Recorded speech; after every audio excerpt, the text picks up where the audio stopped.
Welcome to Voice Rising with Kara Johnstad. Enjoy weekly conversations with leading luminaries, pioneering visionaries, singers, poets, musicians, and sound healers as we explore the profound role our voice plays on the path to self-realization and global enlightenment. The internationally acclaimed singer, composer, author, healer, recording artist, voice expert, creator of Voice Your Essence, and founder of the School of Voice, Kara Johnstad uses her extraordinary spiritual gifts to empower others. Everything in this world vibrates. Everything has a frequency. A pioneer in the field of voice work and transformational songwriting. Her breakthrough methods are helping thousands of people worldwide fine-tune their body-mind-spirit system and unlock the energetic frequencies of limitless creativity, health, and abundance. Share your voice, ask your questions, join in the conversation. Receive life-changing, positive transformation and rise together to create a sound world. And here's your host, Kara Johnstad.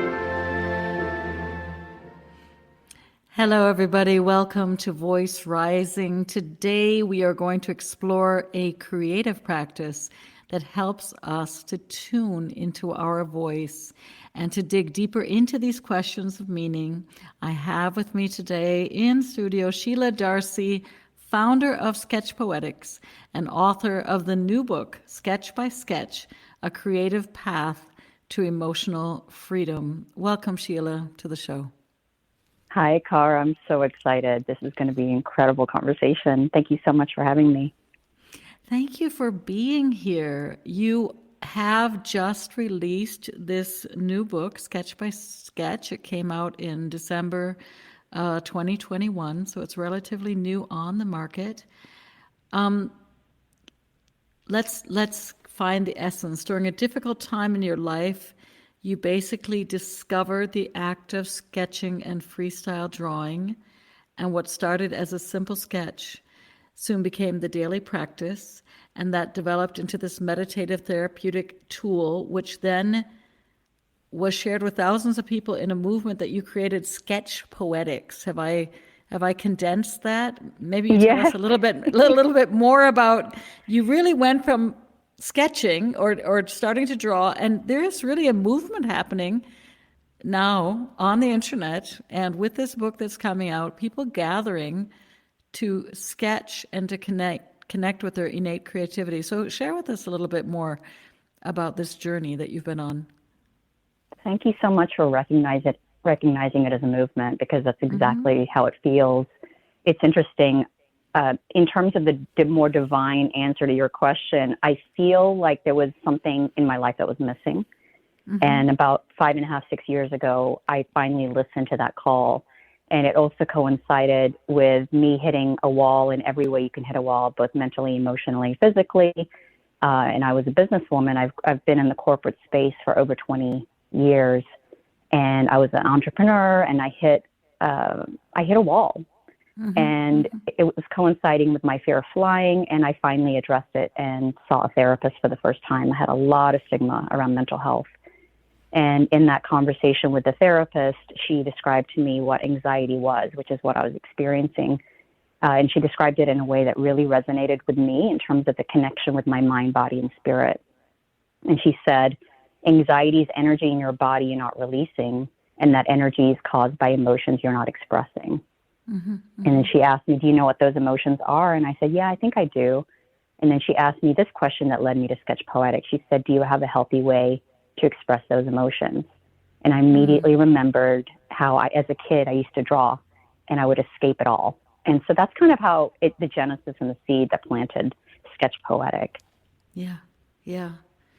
So you do remember sketching as a kid. When did you stop drawing? When did you stop?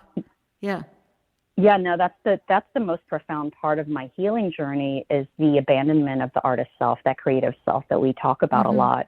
You know, I drew a lot, mostly to escape, and I disconnect from my life, because I did have a challenging, traumatic childhood. And I think I intuitively knew that drawing was a way for me to disconnect, but also to find a space where I could play and imagine a different life or a different world. And so when I started to sketch again, I did it with a sole intention of reconnecting not only to my creative self, but to do it in a way that allowed me to purge all that was happening inside of me. And I think that's been the biggest part of my life is I've been sitting in fear my entire life. You know, I've been afraid of everything. And what I didn't realize is that I was seeking safety in my art, but I didn't know it. I didn't make that connection until I purposefully and intentionally used it to heal. There is a very poignant passage on voice and healing in your book that I would love to share with our listeners, and with your permission, I would like to read it, a very short paragraph. I would be honored. Can I do so? Yeah. Yes, absolutely. So you write in your book, having grown up with an alcoholic father, my childhood conditioned me to be acutely aware of the sounds in someone's voice, cueing into such nuances as inflection, volume, and tone. I gathered quickly how words were being said with their voice mattered infinitely more than what precise words the person was using. One slurred word, several escalating phrases, a sudden terrifying yell from my father could paralyze my mother and me. Moments later, an apology laced with shame and guilt would fall on deaf ears. Perhaps that is why I could not say anything honestly to myself or to him. I didn't want him to hear the disdain and disrespect in my voice, so I tuned out the voice inside that expressed it. Even more terrifying than the sound of my true thoughts, though, was the sound of nothing, dead silence, the kind of silence that came from me while my parents fought, the kind of silence that came in the dreadful moments after violence has ceased. In those moments, I would hold my breath, lean into the quiet while sitting perfectly still in the darkness of my room, and listen with my whole body for another sound that my mother was alive. The conflict was an unresolvable paradox that left me in perpetual anxiety, and I had to sketch my way back to the source in order to sketch my way through it and then my way out of it.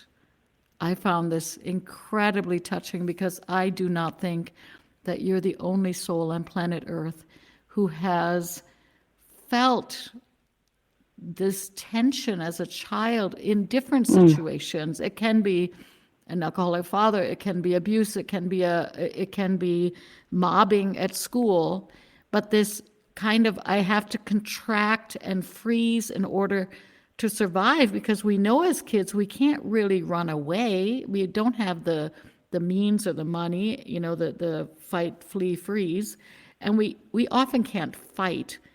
So especially when we're small. So we kind of retreat back into this inner world.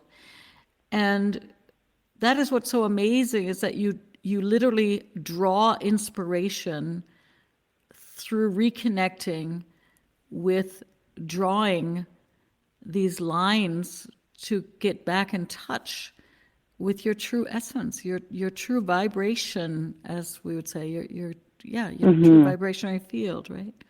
Yeah. Yeah, I believe marks have a resonance.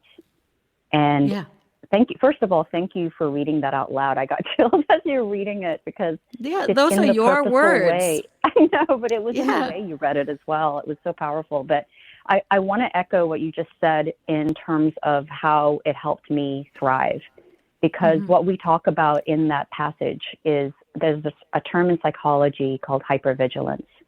And it's when you cue into every single thing, whether it's a sound, a body language, movement, you read into the room. And it made me an incredible facilitator. That's exactly the skill that made me who I was and I am in the business world. But what I didn't realize is that the tool that I used to survive my life, right? The reason you become hypervigilant is to protect and to keep yourself safe, because if you can anticipate it, perhaps you can protect yourself. And that's the mindset it's what you said, the fight, flight, or freeze. But what I didn't know is if I used the same skill and tool to thrive. And so when I create and when I sketch, I'm cueing into every mark I'm making as if I'm reading a room, or I'm cueing into every, stroke I'm making as if I'm looking at someone's face.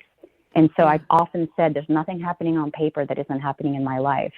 And so what I've done is created a safe container for me to explore all of these heavier feelings, but in a way that makes me feel safe.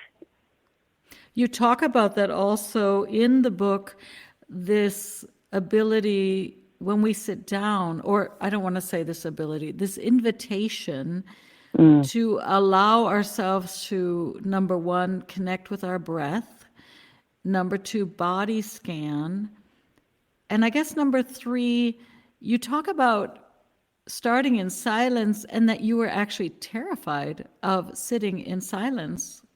Or that's what I got, that it was much easier for you to have a radio or music or television or, you know, maybe be in a cafe, but to really sit for those few moments and then body scan, okay, what is happening? And then connect that rhythm of the heart with your fingers, with that page.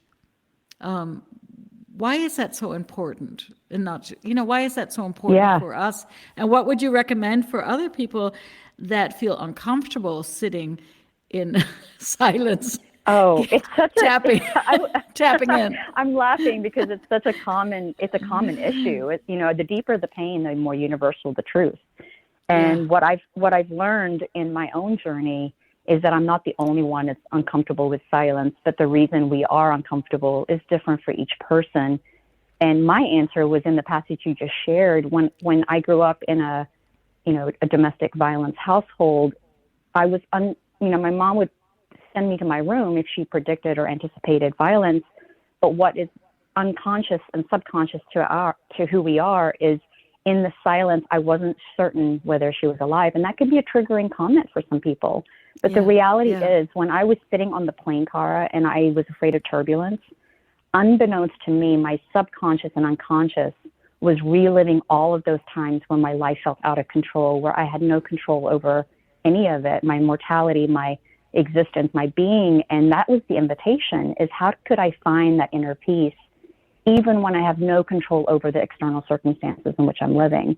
And so I guess my guidance for anyone listening, or for anyone that decides to pick up this book or try daily sketching because it was the way through for me, is that have compassion and forgiveness for yourself. Because one of the things that that was so, I guess, illuminating for me with emotions is I'm a very expressive, emotive person. And so if you knew me, you would never have thought I had such a wall around and lack of vulnerability around who I was. And that's because I was really good at expressing certain emotions and feeling certain ones, but I was really good at pushing down others. And so that's the thing that I would say to people, is that understand the emotional landscape of who we are. There's no judgment, there's no right or wrong. Every single emotion is here to serve us. And more importantly, our bodies are orchestrating us to flow through that emotion. So I was one of those people that held my breath a lot. And that was how it was showing up. I was a shallow breather. I constantly held my breath, and I had no idea I was doing it all the time until I was I was conscious of my breath. You work in your workshops and retreat with something called the feeling wheel, which was a tool created by Dr. Gloria Wilcox. And when I looked at this feeling wheel in the book, in the front of the book, that's exactly what we see is diverse or many different emotions. And it's, again, energy and motion, right? So we tend to judge shame or anger or even sadness as being negative, where we tend to judge bliss and joy and gratitude and I don't know what, as, happiness as something to strive for. And so how was that in your practice, or also as you bring this work forward, to realize that we can only heal if we feel whole, meaning if we understand that sadness is as worthy, or shame or guilt or is as worthy as bliss. Yeah, and that's part of the healing, in my opinion, is the ability to sit in all of the feelings and not feel judgment around it, or even holding on to any single one of those emotions, because every emotion is transient and we tend to hold on to what we perceive as good emotions versus bad. And so the reason the feelings wheel even exists in the book is I didn't have a strong emotional vocabulary. I thought I did, but I would say anger, shame, joy, a lot of those words, but there's so many layers to emotions, abandonment, despair, all these incredible, rich descriptions of emotions. And part of the reason I had such a shallow perspective on emotions is the reason I was putting emotions in good and bad categories is my perception of them was based on what I saw expressed. So for example, anger, I only saw negative expressions of anger. And so therefore I put it in the negative category. Well, the reason I feel like art heals is not only does it heal the creator who creates it, but as a viewer of that creation, I can see a healthy expression of anger.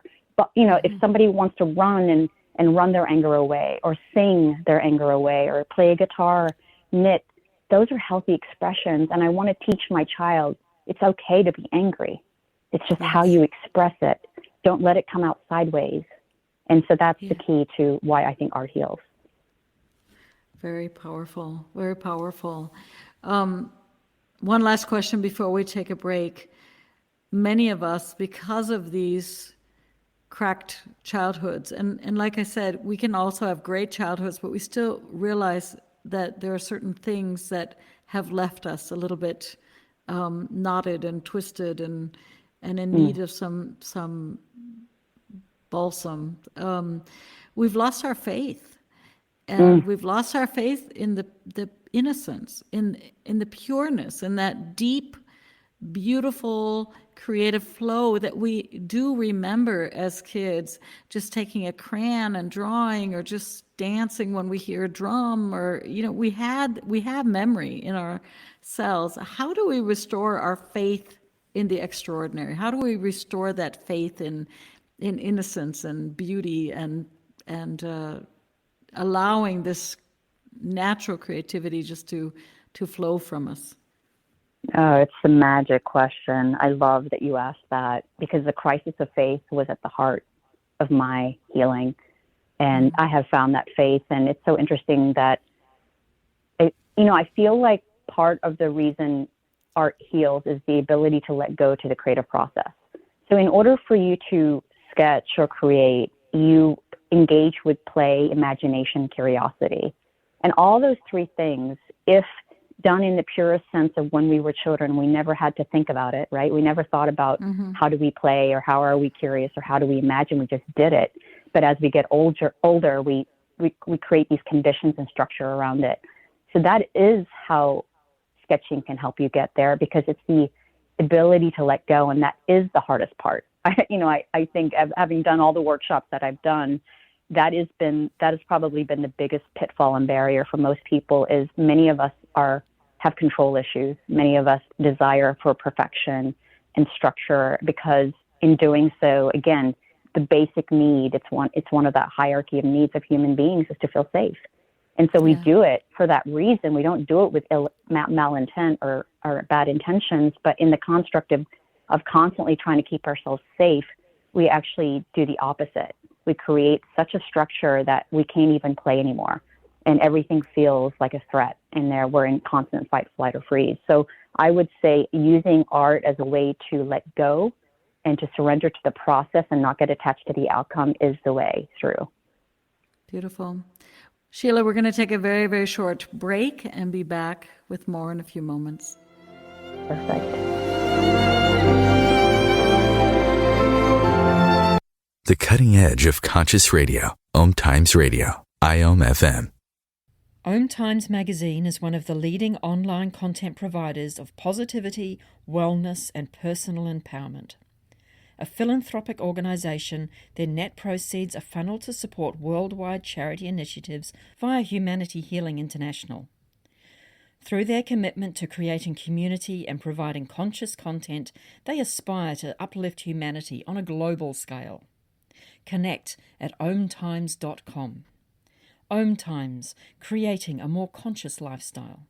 With happy clients all over the world, Cara Johnstad knows that your voice is the missing link to more authenticity, abundance, creativity, and health. An internationally acclaimed voice expert, Cara's breakthrough methods have helped thousands of people successfully heal their voice wounds and extinguish the story of self-doubt and shyness forever.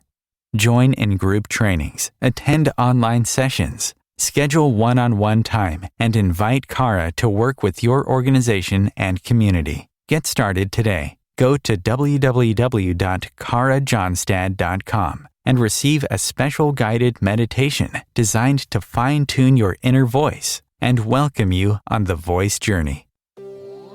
This is Kathy Beal, host of Celestial Compass, featuring astrology you can use.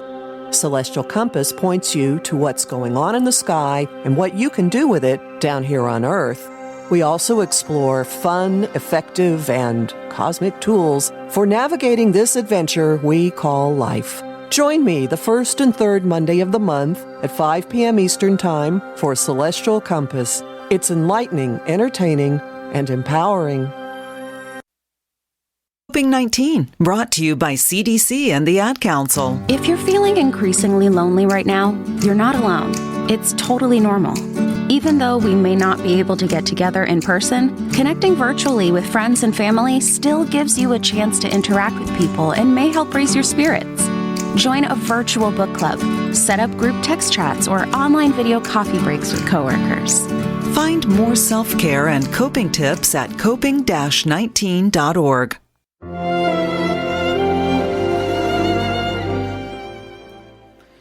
Welcome back to Voice Rising. I am your host, Cara Johnstad, and with me in studio today is the founder of SketchPoetics and author of the new book, Sketch by Sketch, A Creative Path to Emotional Freedom, Sheila Darcey.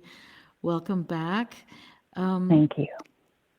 There's another line. So you see, I went through your book, and I'm one of those famous people that do mark things and write in margins. and what I love about books, as much as I love about drawings, what I love about books is that these books get birthed into the world, and then this book is full of drawings and words and wisdom. And I literally can take this book to the kitchen. I can take it on a walk. I can take it to the woods. I mean, it's such an intimate thing, right, to give birth to a book. I think it's really magical how our art and our voice can connect people like utter strangers, right? And that's what this book did. And there's a line in this book. It also said where you say, "I revealed the most vulnerable parts of myself without ever feeling exposed." I think that is so precious. I'm going to say it again. I revealed the most vulnerable parts of myself without ever feeling exposed. And I think that ties well into this feeling of how do we create a safe container or rituals to honor that nakedness, that rawness, that beauty of protection while it's a little bit like the seed coming out from underneath the earth, right? If the seed comes out too fast into the light, it can feel really, it can have a rough ride if the seed isn't covered and watered and nurtured. So at the same time, when we're so vulnerable, sometimes those inner critics come dancing in to have a tea party. And how did you work with your inner critics that often, when we're having one of those naked moments, comes in and says, that line was a little bit crooked, or that doesn't work, or look at your paper's too thin, or why don't you get up and do the wash because you know that this is silly stuff? And how do you deal with your inner critics, or how do you suggest that we deal with them? That is one of the most common barriers to entry of sketching daily, is that inner critic. And it's one of the reasons I encourage people to use a pen and not a pencil. Because by using a pen, you cannot erase. By using a pen, it's highly likely that you will make a mark you regret or feel critique over. And so for me, I intuitively knew one of my issues was perfectionism and control. I just knew that's something that I've struggled with my entire life. And unconsciously, I just kind of put it away, packed it in a box, and never really addressed it. So the answer to your question is curiosity. I genuinely feel curiosity cannot sit in the same space as judgment or criticism, because you're asking questions. You're playing and engaging with that thing that you're critiquing. So as you're making marks, what will happen is all those critics and judges will come, whether that is your own inner critic, or what I'm hearing and seeing in a lot of people that are engaging with SketchPoetic is there's an audience in mind, right? Whether that's a parent, an art teacher, a spouse, a child, a peer, somebody in your mind is critiquing it. And the question becomes, why does it matter? Why does their opinion hold a higher worth and value than your own? And most of all, going deeper into when did it get to a point where their thoughts and their perspectives mattered more than yours? And so part of the thing that we are doing as we sketch daily is to not hold any of it and weight it down with all of these thoughts of shame. So one of the things that happens when you judge is you immediately feel bad about it. You're like, darn it, I really wish I could have let go. Or you start to sketch something and you're judging it already, and then you feel bad for judging it. So we're constantly piling on to the judgment. And what I'm inviting people to do as they're sketching is let those thoughts flow through. And that's the reason it was really helpful for me to do this versus, let's say, yoga and meditation, which I'm now much more comfortable doing because it was too big of a leap for me, Cara. Like, I had a hard time quietening my mind. And I thought that was the expectation. But with sketching, I allow my thoughts to flow through me, my memories, my experiences, my inner voice. And instead of holding on to any of it, I just let it flow through, kind of similar to like a current in the river. And so I think curiosity is really the way through all of it, is be curious about all the things that are coming up and why. Yeah, I found that fascinating. You said that you tried meditation, journaling, therapy, everything to cope with anxiety. And I do know people that they're sitting in this meditation class, their monkey mind is almost making them crazy, and they are feeling guilty because they're not managing to be quiet, have a quiet mind, right? And it's just torture. It's just torture. And I was one of those people. And I thought it was just so refreshing that you talk about this practice. I have it with, of course, with music and sitting at the piano and singing and songwriting. And I said this before we went live. I also just got a sketchbook, and my 4 black pens arrived today, and I will be commencing on a SketchPoetic journey together with a few friends and my sister, and all scattered all over the world. I'm very excited, and I thank you.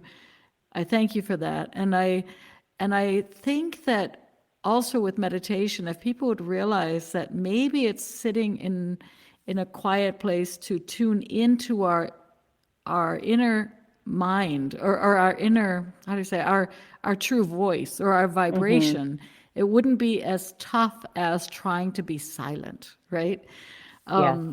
But drawing helps us very much to deepen our breath and to do the body scans and to let the emotions go and to come to a very meditative place.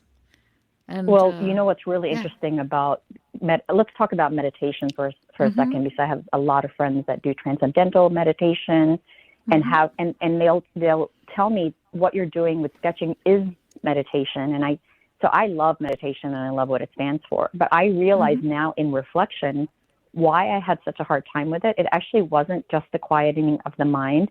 It was required that I sit still. Yeah.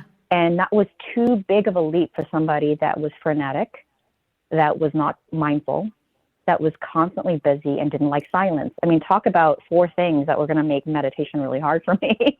And so what ended up happening is when I started sketching daily, I still remember that first week. I was at a coffee shop. I'd quit my last job because, like I said, I hit a wall and I really needed something that had a more well-balanced life. And when I started this new job, I said, I'm going to go to a coffee shop just before I go to work every day. And so I remember using the very things that meditation invites you to do, which is sit still. I did the opposite. I couldn't sit still. So instead, I used that energy to sketch. So if I'm frenetic, I sketch through it. If I was shallow breathing, I sketch through that. If my monkey brain was going all over the place, I sketched through that. So what I was doing, unbeknownst to me, is I was being very compassionate with myself about it all. I was like, I'm recognizing who I am at this particular moment, and it's okay that I am frenetic, lacking in mindfulness, and not being able to sit in silence. And that's what's great about this practice, is it meets you where you are. I'm not asking you to change who you are at this moment. I'm asking you to sit where you are in all the feelings and all the discomfort and sketch through it. Right. And if we remember how we all were when we arrived, right, on planet Earth, when I look at little kids and with which intensity they can totally relax while drawing. Normally they're singing at the same time. They're walking and making up songs, right? I do have to ask myself sometimes, why are we striving necessarily to sit still on a Safu kitchen cushion, right? Why? I mean, there's a place for it, but if you look at the intense curiosity and presence of young children, they're moving and dancing and drawing, and also very present and focused on exactly what they're doing, right? So I don't know. You said it earlier. I think it's an embodied practice. It's an embodied practice. It's not like when you think of singing, you don't think of it as an act of just your vocal cords, just like I don't think of it as my wrist down. I think of it as an embodied practice. I'm engaging every single cell of my body. Right. And that's what kids do intuitively. We just condition ourselves to get out of that mode as we get older. Exactly. You talk about your sketching journey, and that change did not happen overnight, of course. I mean, obviously you started in a cafe, and now it's been 5, 6, who knows how many years of daily sketching and feeling and sensing, and your anxiety, I'm hoping, is gotten more space and is lifted, and you're coming more into peace. Were you surprised how your voice quality and your clarity in conversations maybe changed once things were freeing up? Oh, I love that this is coming up. Of course, it would come up with you. Voice, I mean, seriously, voice is one of the things that I love talking about in my journey. It's so layered, and I'll just love to touch on a couple of them. One, yes, the quality of my voice has changed. I noticed that I don't talk nearly as fast as I used to. I noticed that my vocal quality is deeper because I'm sitting in my voice much more boldly and much more certain. But then there's the other part of it, and I dedicated my book not only to my mother, my husband, my daughter, but to my grandmother. I called her my nanay, which is mother in Tagalog, which is my Filipino culture. And I observed over the years that she became more and more mute, less and less vocal. And it's because she had suffered so much pain and suffering all of her life that she lost her voice, literally and figuratively. And I dedicate this book to her because in the process of my healing, my voice has become more emboldened because I feel like I speak for my ancestors in many ways. And that is the one thing that will always get me emotional, is that I'm very much recognized that this path that I'm on is divinely guided, not only to help me live a purpose-driven life, but to help me address the narratives and the conditioning that I was raised to believe my life would be like, and the expectations that have been held in my mind of how a Filipino woman that's immigrated to a Western country, what that looks like. And I'm realizing how much of that conditioning, for me, healing and transformation isn't an evolution to a greater self. It's coming back home to who you've always been.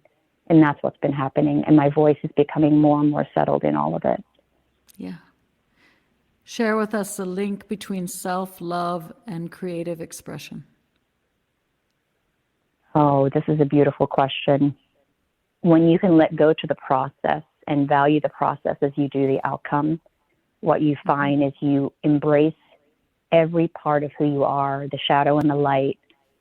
Every cell of your being is wanting to be seen. And part of the reason the visual practice was healing for me is just the sheer fact that I'm giving it a visual presence outside of my body and giving it permission to be seen is the healing. And so for me, creative expression is the expressing of love, and being in love is just in that sheer act of the process of creating. Because what you're doing in freestyle is part of the process is not attaching yourself to the outcome, an audience, or anything else. You're doing this for you because you need to do it. It becomes a lifeblood and a connection to something greater than yourself. So one of my mantras, Cara, is when you go inward, a byproduct of going inward is to be in service of the greater good. You can't unsee it. Once you see it, you want to serve the greater good. And so that's why I don't ever sit on a pulpit or be on a soapbox, and I don't claim to know anything. This is simply a tool, and the tool for you to go inward so that you can find your way to the greater good, whatever that might look like for you. Yeah, it reminds me just simply how the abundance of our universe, right? The moon is shining because she's shining. The rose is blossoming if somebody walks by and smells her or not. It's just we're here to bring our gifts. And if we can tap into that beauty, then we're going to be all good. Why don't we take a break? Why don't we take a little short break now? And then we'll be back with a longer block where we can dive into some deeper questions. Love it.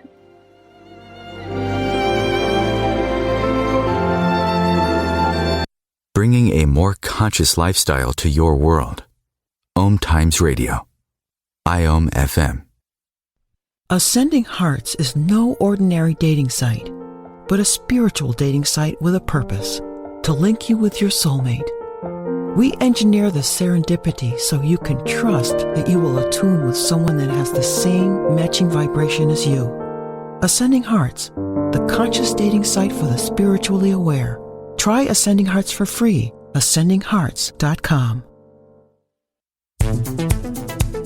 My name is Victor Furman. Some call me The Voice. I've always been fascinated with human nature, spirituality, science, and the crossroads at which they meet. Join me Wednesdays at 8 p.m. Eastern on OMTimes Radio, and we'll explore these topics and so much more on Destination Unlimited. The United States has the highest rate of incarceration in the world. At the Equal Justice Initiative, we believe mass incarceration has to end. There is this presumption of dangerousness and guilt that gets assigned to Black and brown people. We have to confront our history of racial injustice and commit to a new era of truth. There's something better waiting for us, something that feels more like freedom.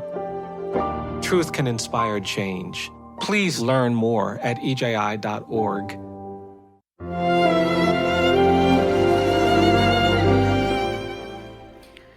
Welcome back to Voice Rising. I am your host, Cara Johnstad, and with me in studio is founder of SketchPoetics and author of the new book, Sketch by Sketch, A Creative Path to Emotional Freedom, Sheila Darcey.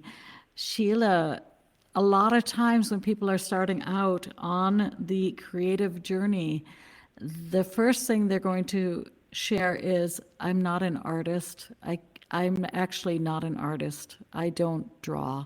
I don't sing, I can't write, I don't draw, and I don't know what it's supposed to be good for. So what do you say to the people that intuitively feel drawn, but they have this program in their head, I'm not an artist? Yeah, I talk a lot about that in the book, and also people that are artists also have their own reasons why this is intimidating to them. It's a simple answer. It's exactly what my book is about. Don't think of it as art or creativity, even though that is the tool. Think of it as expressing your emotions and feeling your emotions. And the moment you can set the foundation around emotions, which is that's where the discomfort lies more than anything. If you were to unpack any reason somebody wants to preempt that statement, there's a reason they're telling you they're not an artist, or there's a reason they're telling you they are an artist. It's because they want you to know, as a workshop participant, that whatever they're going to create, don't judge it. Don't critique it. I'm going to fall. I'm going to fail. They're in essence trying to set your expectations. And I see that there's compassion in that for me. But then if you were to unpack why they need to say that, it's because somewhere in their life, somebody has told them what an artist looks like. And I was one of those people. The reason and this is part of the story that really, my story that really, I look back and it pains me, truly pains me, is I neglected my artist self for 20 years.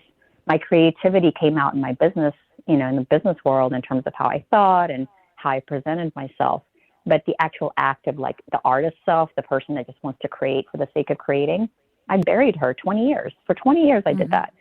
And I did it for the reasons that you're just talking about, the reasons why somebody wouldn't do this book. It's because I have such a reverence for being an artist that I don't see myself worthy of holding that status. So worthiness and value and how we perceive art is often at the crux of all of those things. It's what we think it is. And if you ask a child, again, we talked about this, children don't have this issue. They just know. It's a knowing, it's a being. And that's the part, is we don't know how to be. We have a hard time being, that's the invitation.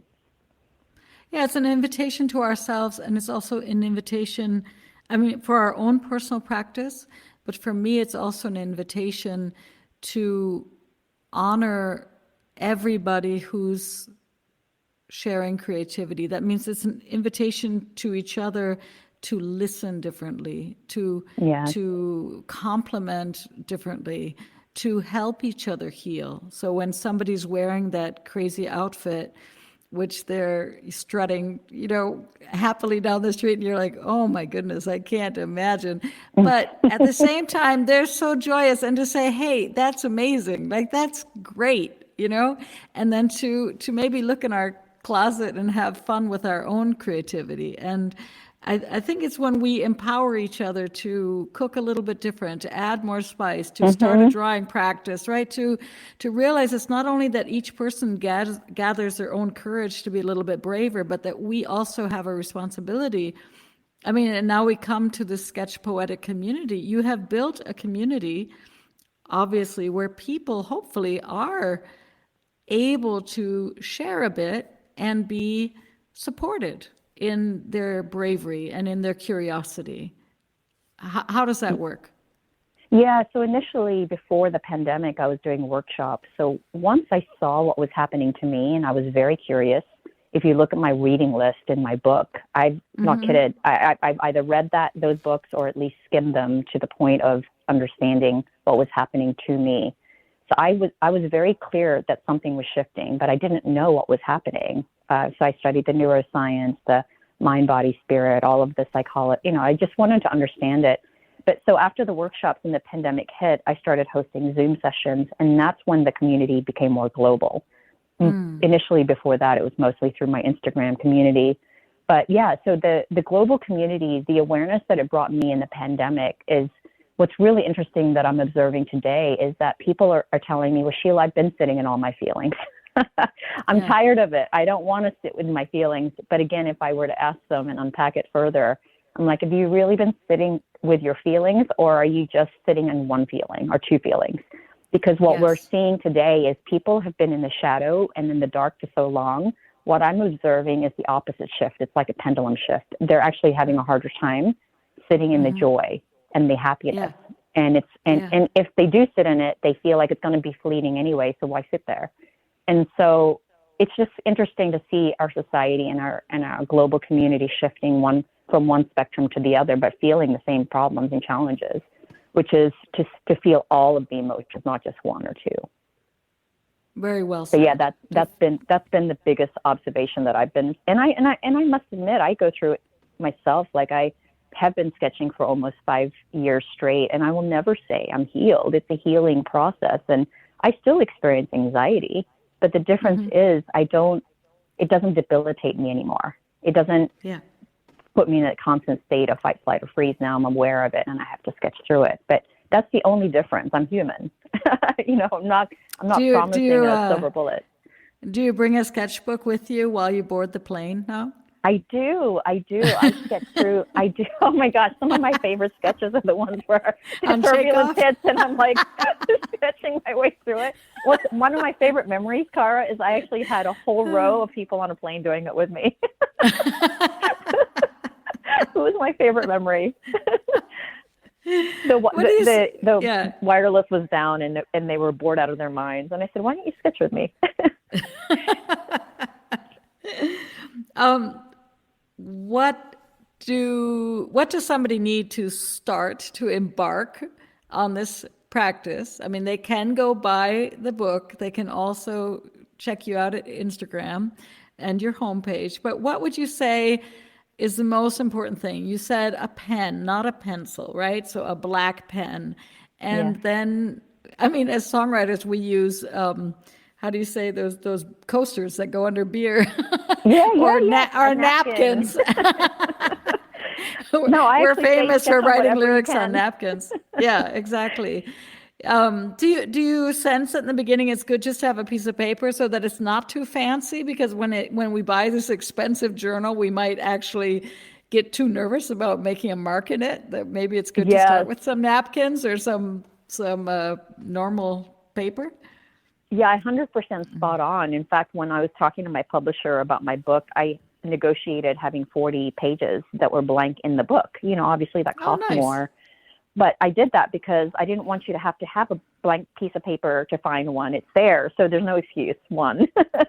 But the other thing of what you just said is so important. I love that you brought that up, is we often, again, set expectations and put ourselves in a position where it becomes a sacred practice before it's even sacred. So going to an art store and buying the most expensive supplies, what you've done is you've just put so much expectation of yourself of creating something that's worthy of those supplies. So I often tell people, when I first started, I used an office pen because I didn't know this was going to happen. Any of this was going to happen. I just thought I was doodling and releasing emotions. I didn't know it was going to transform in the way it did. So I just used it. I remember using a Bic pen and a sketchbook that I just one of those cheap office supply I got at Staples. Now it's I have much more richer and more expensive materials, but I didn't start off that way. And that's because I didn't see it in the way that I see it today. So I invite everyone to start where I did. Go basic, go simple. Don't give yourself any reason to give you any more pressure than you already have on yourself. We all do it. And do you have any amount of minutes people start with, or should they just grab it in between everything, or should we sit down and have a safe moment and a ritualistic moment? Yeah, I talk about that in the book. So the good news is, even if you don't have the book, the process is really simple. I do encourage you to do 10 minutes to begin. Anyone can do 10 minutes. You can do it in between babies and naps or during your break at work. There's no reason 10 minutes. 10 minutes is enough to tap into it. So 10 minutes, working your way up to 30. And then the 3 steps, Cara, is really simple. One is a body scan. It's the very first thing I do. And the second is I ask myself, how am I feeling? And depending on that, it's either I know how I'm feeling, I don't know how I'm feeling, or I'm feeling a lot. And then the third is to release it. And that part, I actually have a few brain hacks that I'm happy to share with your audience. But when I think about answering those questions, the important part is not attaching to any of it. So when I do my body scan, I'm just doing a data cataloging of how I'm feeling. Do I have a headache? Is my jaw tight? Is my lower back sore? I'm just capturing information. And the reason that's important is it's just inspiration. You're not intended to do anything with it.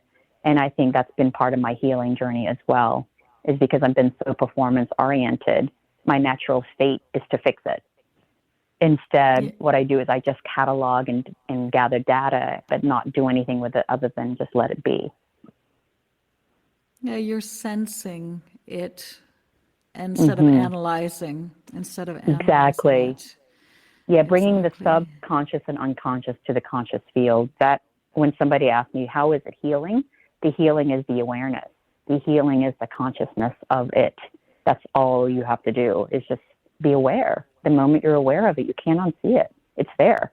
Now, what you do with that information is up to you, but it's really just being more conscious, being a more conscious person. And I always love thinking of, well, we have named it the subconscious. That's a label we've given it, but it could also be called, right, and it always puts it somehow lower than, I don't know what, for me, instead of the imaginal or the sensual. Yeah. I love that. Let's feel into our sensualness, or Mm-hmm. into our imaginal, or into our rivered oceanic self, or it gets this idea of sub as if it's in the basement somewhere, instead of saying that's just it. I love that. Right. That's just let's feel into these different nooks and crannies and be explorers of this amazing miracle that we are, which is phenomenal. What is the longer term vision of SketchPoetic? Do you have anything? Or are you kidding? I have a huge vision. I have a huge vision. Okay. Thanks for asking. Share. Yeah, so there's a few huge visions I have. I put them in 3 pillars. The very first pillar is, I hope that my book or this practice can be introduced in the education system. Yes. And the reason being is emotional IQ and feeling and processing and just ruminating and contemplating is a skill as human beings we should all be better at, right? Just being able to sit and process. So that's one huge vision I have. The second vision is, I'm a advocate of all creative expression, all mental health practices. And what I hope is, and this is something that I've done, is one, I've created a platform with the help of an agency called Swirl, and I invested in my own platform called theemotionplatform.com. So if you go on a website and type in emotionplatform.com, I wanted to create a warm, inviting place for anybody that sketches, all the readers that are reading my book, to upload their sketch, tag it with the emotions they were expressing, and then that's it. There's no likes, there's no, affirmations and validation. You're just sharing it with the world because you believe in the power of it. And then as a viewer of that platform, I can search, I'm feeling despair at this moment, and every sketch from around the world that's ever been tagged despair will come up, giving you as a viewer this feeling of you're not alone, but also the power of those marks coming at you. I really believe in the healing nature of that. So my goal of that platform, it leads me to my third pillar, is, imagine you're a viewer of that platform and you're in Atlanta and you typed in despair. What I hope in the future is, it says, "Hi, Sheila, we noticed you searched for despair. Did you know there's a breathwork class on Saturday in your area? Or did you know there's a telehealth therapist that's willing to meet with you this week?" So my bigger vision is to unite our healing collective, people that do healing arts, people that do all of this, and bridge them to the people, to meet them where they're at, and doing it through this platform. So I don't know how that's going to come up or how it's going to happen. I just know and believe in it. But that is it. Those are the 3 pillars. Beautiful. Let our sketches give voice to our bigger collective story. I must have sensed your vision. Let our sketches give voice to our bigger collective story. As we close our time together, Sheila, what is a golden nugget of wisdom that you've learned by having this daily practice that you'd like to leave us with?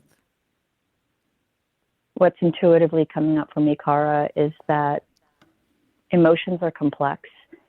And in doing so, we tend to overthink what emotions are. And there's a difference between feeling and expressing emotions for other people. So, for example, I'm really good at being sad for other people. But the moment that sadness was for me, I couldn't do it. And so what I'm inviting all of us to feel is understand, have compassion for yourself, have grace, just sit in all of it. And it is messy, it is rooted, it is hard. But if we can do it in a safe container of creativity, which balances out the heaviness of those emotions, you'll find that it will give you that space that you've been looking for and seeking your entire life. And again, it could be anything from singing to dancing to all of it.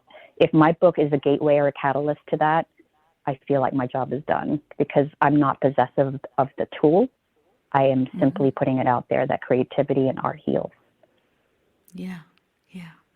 I thank you, Sheila Darcey, for being with us today at Voice Rising. We wish you much success with the book, but that humbleness actually for all of us to remember we are all creators, and it's the graciousness with which you share your path and your journey with the world is inspiring.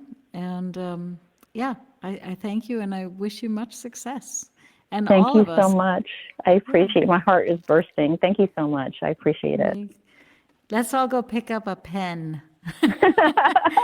Let's dance through it and sketch and through dance it and and dance and sketch Sing. dancing, sketch Yep. singing. This is Yep. it. All right.